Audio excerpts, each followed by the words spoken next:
Chut! Vous êtes dans un film de Šarūnas Bartas. L'arme fatale de ce génie du cinéma lituanien, le silence.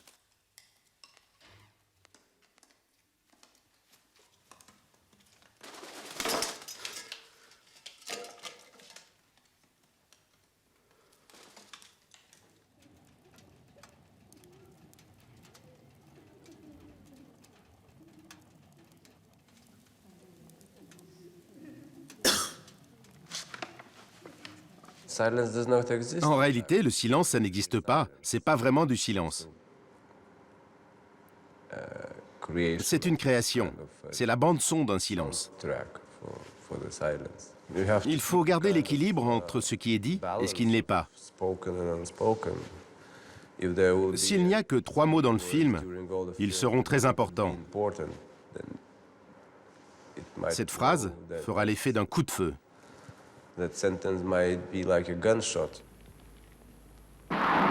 Né en 64 en Lituanie, dans ce qui est encore alors l'URSS, Šarūnas Bartas est la figure majeure d'une génération de cinéastes nés avec la fin du communisme.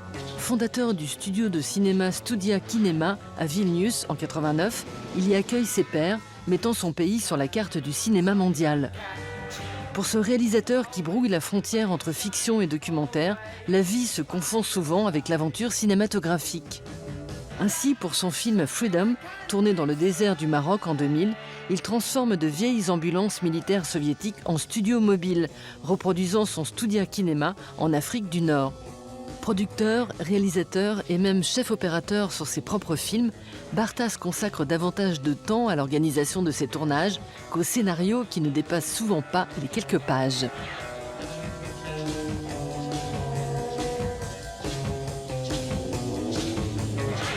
Tie tekstai yra akyse, veide ir taip toliau. Ir visi jie buvo ir montuojami.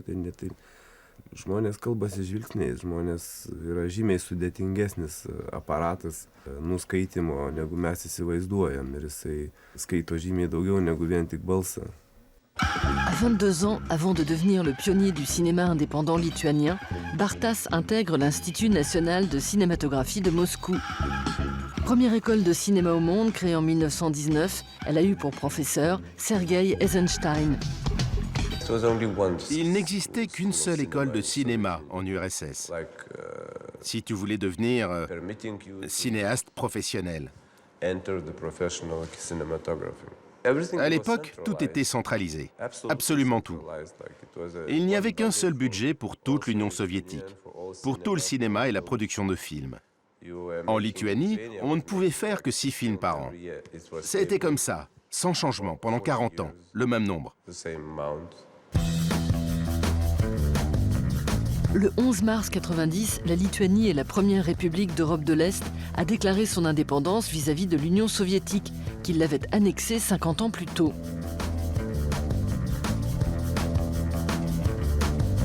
Dans Corridor, en 1994, Šarūnas Bartas filme les habitants d'un immeuble de Vilnius, immobilisés entre un passé et un futur incertain. On y retrouve sa compagne, l'actrice russe Katia Golubeva. En 91, dans 3 jours, Šarūnas racontait déjà avec elle l'errance de 2 ados lituaniens et de 2 filles russes lors d'un week-end de désolation à Kaliningrad.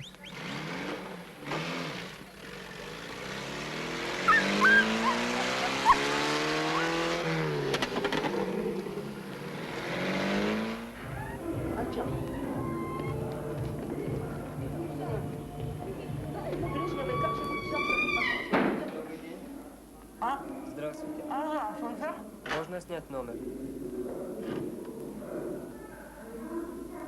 Опять пришла. Иди отсюда.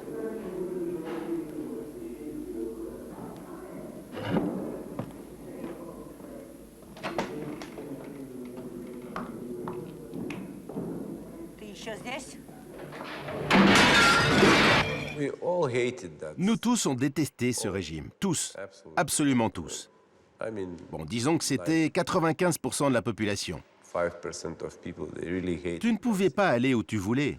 C'était une prison. Une énorme et vaste prison.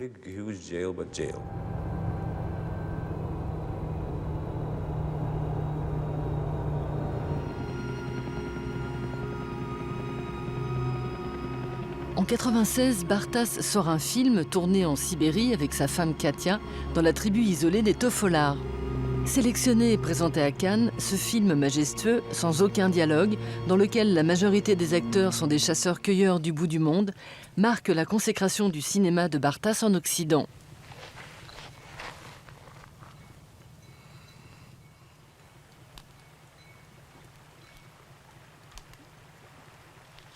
En février, Sharunas Bartas exposait les photos de ses repérages au passage du Retz, en parallèle d'une rétrospective au Centre Georges Pompidou à Paris. Là, j'avais 19 ans, c'était en 83. On préparait déjà le film Tofolaria sur les Tofolars. Ils élèvent des rennes. Il faut 2 semaines pour les rejoindre à dos de rennes. Ils ont des chevaux, mais pour accéder à certains endroits, on ne peut pas y aller à cheval, parce qu'ils risquent de se casser les pattes.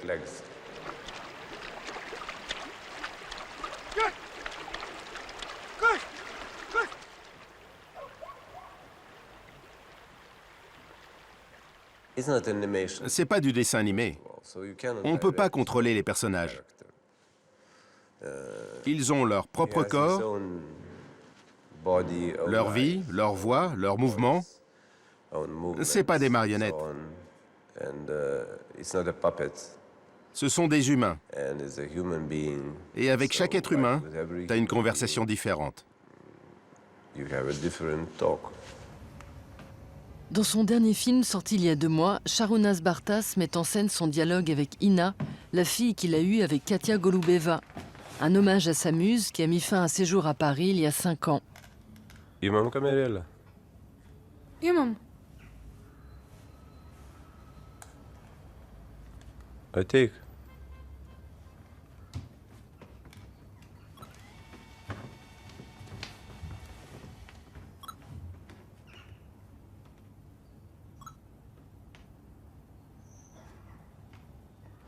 C'est très autobiographique, mais qu'est-ce que tu peux raconter que tu ne connais pas?